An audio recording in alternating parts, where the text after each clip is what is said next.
Hi, good afternoon. Greetings, everything is possible with English. Halo semuanya, kembali lagi bersama saya Fatika. Di sini di video pembahasan kali ini saya akan melanjutkan pembahasan dari video sebelumnya. Nah, di video sebelumnya itu membahas tentang apa aja sih matkul pendidikan bahasa Inggris yang diajarkan di semester 1. Nah, di video kali ini kita akan membahas secara singkat apa aja matkul pendidikan bahasa Inggris yang diajarkan di semester 2. Nah, sebelumnya mau kasih tambahan karena ini tuh adalah matkul yang aku sebutin di sini adalah yang berdasarkan dari universitasku. Universitasku sendiri adalah Universitas Muhammadiyah Yogyakarta. Jadi suatu saat mungkin mata kuliahnya dengan universitas lain itu beda. Ya, kurikulumnya kan mungkin beda-beda ya, tapi pasti esensinya sama. Jadi kalian bisa nonton video ini sebagai referensi. Oke, sekarang kita lanjut ya ke pembahasannya. Oke, ke mata kuliah pertama yang diajarkan di semester 2 pendidikan bahasa Inggris. Yang pertama adalah Listening and Speaking for Academic Purpose, LSAP. Oke. Seperti namanya, jadi di sini itu mata kuliah yang akan melatih mahasiswanya dalam listening dan speaking dalam konteks akademis. Nah, kira-kira apa aja sih tugasnya di sini? Oke, di sini setiap dosen beda-beda ya. Tapi kalau di kelasku sendiri waktu itu beliau dosennya meminta mahasiswanya untuk menulis listening journal setiap minggu. Jadi seminggu tuh harus wajib rutin selama 10 minggu ya. Jadi itu ceritanya seperti ini tugasnya. Kita disuruh melihat video atau dengerin podcast, apapun itu boleh, yang penting bahasa Inggris. Nah, dan itu jangan pakai subtitle ya, bener-bener full Inggris. Jadi itu untuk melatih kemampuan listening kita. Nah, dari video atau podcast yang kalian dengerin itu kalian dengerin, habis itu kalian tulis ringkasannya di jurnal kalian. Di jurnal tuh kayak buku diary tentang listening kalian. Nah, seperti itu. Topiknya bebas, apapun itu kalian buat setiap minggu selama 10 minggu, dan nanti tugas akhirnya dikumpulin ke beliau. Lalu tugas apa lagi? Yang kedua ini, karena ini kan sesuai konteks dengan listening and speaking for academic purpose. Nah, salah satunya adalah sebuah pidato. Oke, pidato bahasa Inggris sama pidato bahasa Indonesia itu beda banget ya. Tapi di sini aku nggak akan bahas itu. Di sini aku akan membahas apa aja sih yang diajarin di sini. Di sini nanti dosen akan mengajari kita tentang cara membuat sebuah teks pidato dalam berbahasa Inggris yang baik dan benar. Nah, kita nanti diminta untuk membuat teks pidato. Itu nanti temanya bisa bebas, bisa jadi dipilihin oleh dosen. Nah, setelah itu kita akan mempresentasikan pidato kita di hadapan kelas. Nah, seperti itu dari listening and speaking for academic purpose. Nah, itu salah satunya ya. Tugas lainnya masih ada, tapi aku hanya akan kasih poin-poin pentingnya aja nanti apa yang akan dibahas di mata kuliah ini. Oke, kita lanjut yang kedua. Mata kuliah yang kedua itu adalah Listening and Speaking for Career Development. Jadi yang kalau sebelumnya tadi itu fokus dalam konteks akademis, nah yang mata kuliah yang kedua ini fokus untuk persiapan karir kalian, career development.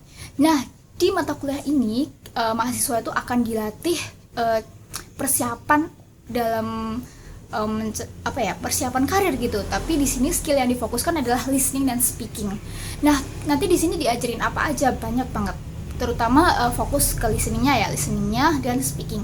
Nah, kira-kira apa aja sih tugas atau assignment yang ada di mata kuliah ini? Kalau di kelasku waktu itu, yang pertama itu kita diminta untuk menginterview seorang alumni yang sudah sukses di bidangnya masing-masing. Jadi kalian perlu cari koneksi kakak tingkat yang udah lulus, nanti minta tolong mereka, boleh nggak di interview. Nah, interviewnya itu terserah sih, pokoknya yang berhubungan sama pendidikan mereka selama mereka masih di universitas, dan juga setelah mereka sukses maksudnya dalam bidang mereka masing-masing. Nah, di sini setelah kalian menginterview, kalian itu nanti buat presentasi dan mempresentasikannya di hadapan kelas. Jadi tentang misalnya menceritakan orang yang saya interview itu adalah beliau seperti ini, beliau seperti apa. Nah, kalian nggak perlu takut karena ini adalah tugas kelompok. Jadi kita bisa membagi tugas dengan teman-teman yang lainnya. Lalu assignment yang lainnya apa lagi? Yap, yang kedua itu pasti ini interview. Nah, interview tadi kan interview seperti kayak interview normal, casual ya, interview tanya jawab sama sharing session sama alumni. Kalau ini benar-benar interview pekerjaan. Jadi nanti di tugasnya adalah kalian one on one dengan dosen. Dosen akan bertindak sebagai penginterview kerja dan kita sebagai interviewee, mereka yang mau interview kerja. Jadi dosen tuh akan bertindak sebagai HRD gitu. Kita sebagai calon pelamar kerjanya yang mau diinterview. Nah, seperti itu. Dan yang selanjutnya adalah ini benar-benar tugas yang benar-benar real sih. Karena di tugas akhir ini beliau dosen meminta mahasiswanya untuk melamar pekerjaan asli. Benar-benar melamar ke pekerjaan. Kita diminta membuat CV, cover letter, dan apply ke perusahaan asli gitu. Nah, ya kalau dari pengalamanku, aku sendiri nggak dapat panggilan interview ya, tapi salah satu temanku dapat panggilan interview. Nah, dosennya bilang kalau kalian nggak dapat interview kerja nggak apa-apa, karena nanti yang dinilai adalah tugas CV dan cover letter kamu. Tapi kalau kalian dapat panggilan interview, nanti kalian bisa dapat nilai tambah lagi. Nah, jadi ini bener-bener sih, kalian udah bener-bener langsung real banget, langsung diterapkan gitu ke pelamaran kerja. Oke, selanjutnya kita akan bahas materi berikutnya. Mata kuliah yang selanjutnya adalah Interpretive Reading and Argumentative Writing. Nah, di sini sebelumnya aku mau klarifikasi dulu. Di video sebelumnya yang membahas semester 1 di bagian Academic Reading and Writing, aku kebalik ngejelasinnya. Jadi yang aku jelasin di mata kuliah itu adalah mata kuliah semester 2. Jadi kalau Academic Reading and Writing itu membahas tentang membuat deskriptif, persuasif, procedure text. Jadi yang masih dalam bentuk paragraf gitu. Belum dalam bentuk esai. Nah, esainya itu tugas akhir, itu pun esainya yang benar-benar esai yang sederhana banget. Nah, kalau di Interpretive Reading and Argumentative Writing yang kita bahas itu benar-benar esai yang sebenarnya. Tipe-tipe esainya apa, kita harus membuatnya, dan nanti ada tugas akhir membuat argumentatif esai dengan secara kelompok. Nah, seperti itu. Jadi